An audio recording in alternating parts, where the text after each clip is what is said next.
Bonjour à tous, amis fidèles. Alors, je suis contente de partager avec Fabrice cette semaine d'évangile où nous allons parler des écrits de Saint Luc. Bonjour Fabrice. Bonjour Dani, bonjour à vous toutes et à vous tous, chers fidèles de la radio. Cette joie, elle est partagée. Et merci Seigneur pour ce moment de grâce que nous allons passer ensemble. Merci à toi vraiment de nous partager tes beaux commentaires sur ces textes. Alors si tu veux bien Fabrice, nous commençons par ce petit chant pour l'acclamation de l'évangile, l'acclamation avec l'Alléluia. Alléluia, Alléluia, Alléluia, Alléluia, Alléluia, Alléluia. Ta parole, Seigneur, est vérité. Dans cette vérité, sanctifie-nous. Alléluia, Alléluia, Alléluia, Alléluia, Alléluia, Alléluia. Évangile de Jésus-Christ selon Saint Luc, chapitre 13, versets 10 à 17. En ces temps-là, Jésus était en train d'enseigner dans une synagogue le jour du sabbat. Voici qu'il y avait là une femme possédée par un esprit qui la rendait infirme depuis 18 ans. Elle était toute courbée et absolument incapable de se redresser. Quand Jésus la vit, il l'interpella et lui dit « Femme, te voici délivrée de ton infirmité. » Et il lui imposa les mains. À l'instant même, elle redevint droite et rendait gloire à Dieu. Alors le chef de la synagogue, indigné de voir Jésus faire une guérison le jour du sabbat, prit la parole et dit à la foule : « Il y a 6 jours pour travailler, venez donc vous faire guérir ces jours-là, et non pas le jour du sabbat. » Le Seigneur lui répliqua : « Hypocrite, chacun de vous, le jour du sabbat, ne détache-t-il pas de la mâchoire son bœuf ou son âne pour le mener boire ? Alors cette femme, une fille d'Abraham que Satan avait liée, voici 18 ans, ne fallait-il pas la délivrer de ce lien le jour du sabbat ?» À ces paroles de Jésus, tous ses adversaires furent remplis de honte et toute la foule était dans la joie à cause de toutes les actions éclatantes qu'il faisait. Acclamons la parole de Dieu. Après cette lecture que nous venons d'entendre, que nous venons de recevoir, ce merveilleux récit de l'évangéliste Saint Luc, comment rester indifférent à ce qui s'est passé dans cette lecture? Quand je lis une telle parole, cela ne peut que me réjouir, me fortifier et me donne encore de réaliser combien Dieu est grand, combien Dieu est puissant et aussi à quel point il nous aime. Dieu n'a pas changé. Il est le même hier, aujourd'hui et demain. Dans ce passage, une femme courbée depuis 18 ans va être délivrée par la puissance de Dieu. Ce récit se déroule dans une synagogue. Jésus est en train d'enseigner. Et en tant qu'enseignant, frères et sœurs, il n'y a pas meilleur que Jésus. C'est l'enseignant par excellence.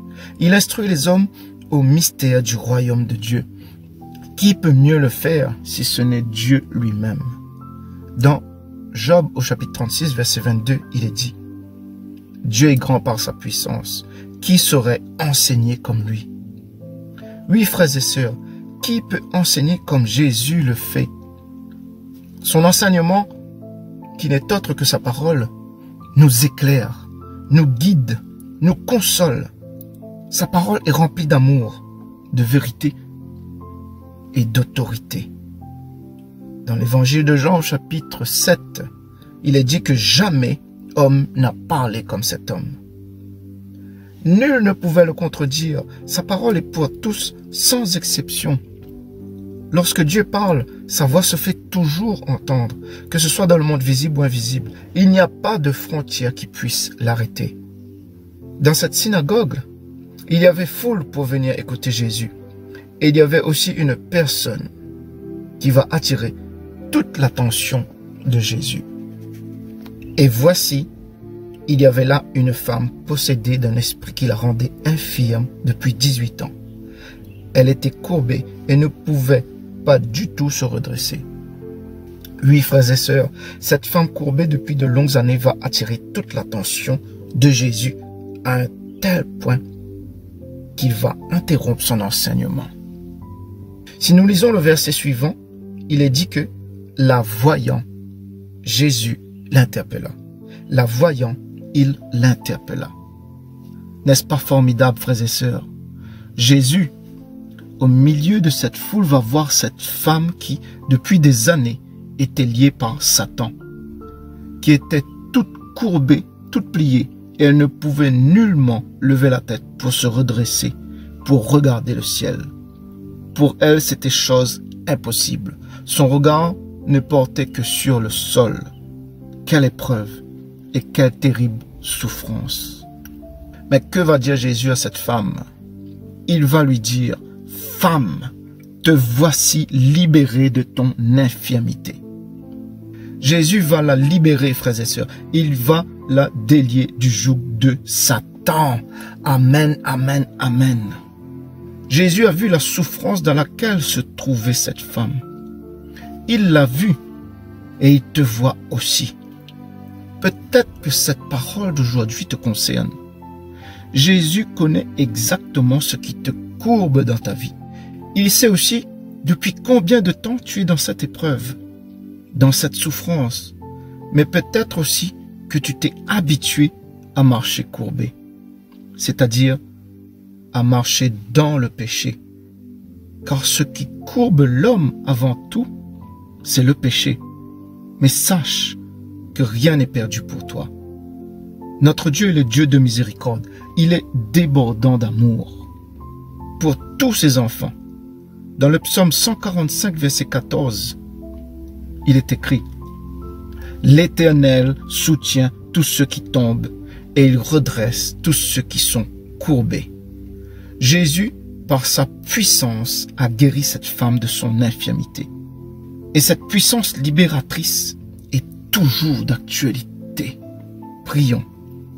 Père de grâce et de bonté, que la puissance libératrice qui a redressé cette femme courbée depuis 18 ans vienne, au nom de Jésus, agir aussi en nous, dans nos vies, afin que tu nous redresses et nous fasses lever le regard vers le ciel. Nous accueillons dès maintenant ta guérison. Nous accueillons dès maintenant ta libération, qu'elle soit physique ou spirituelle. Nous te disons merci. Merci de nous visiter. Merci de nous relever. Et comme cette fille d'Abraham, que nous aussi, nous te glorifions de toute notre force. Amen. Merci Fabrice. Alors, on se retrouve demain. Les amis, je vous souhaite à tous une belle et agréable journée. Au revoir les amis.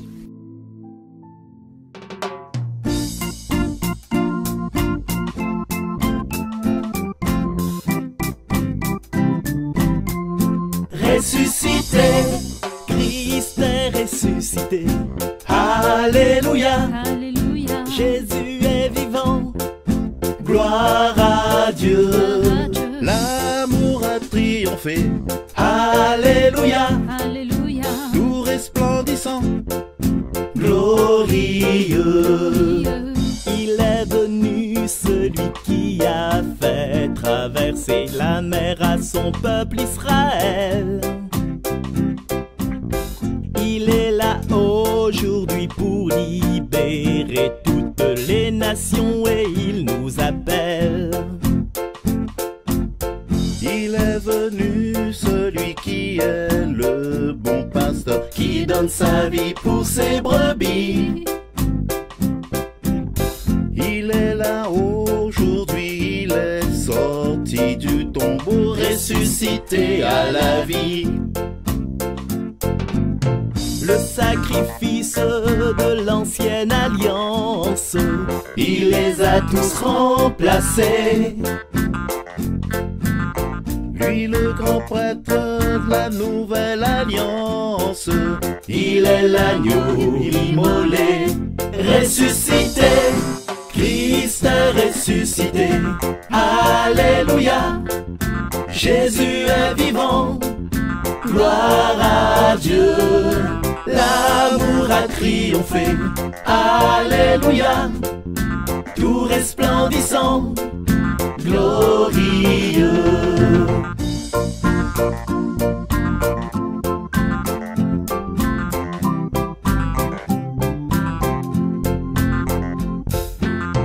Le sacrifice de l'ancienne alliance, il les a tous remplacés.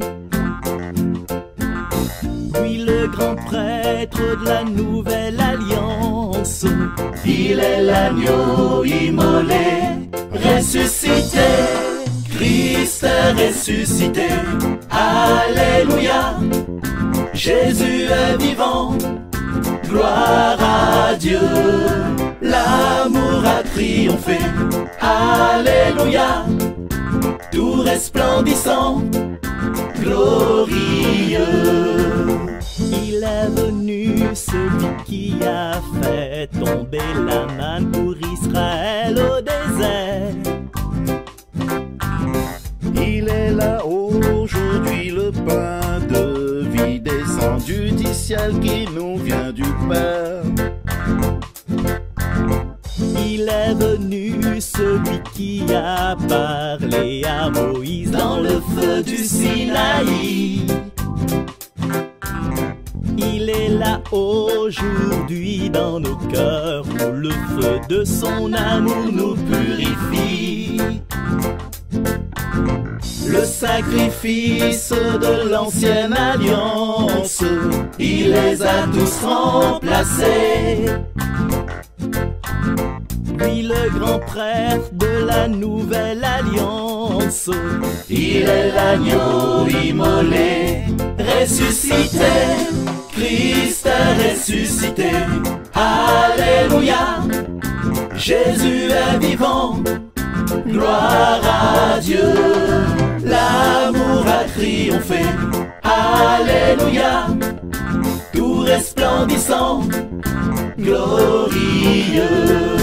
Christ est ressuscité, alléluia.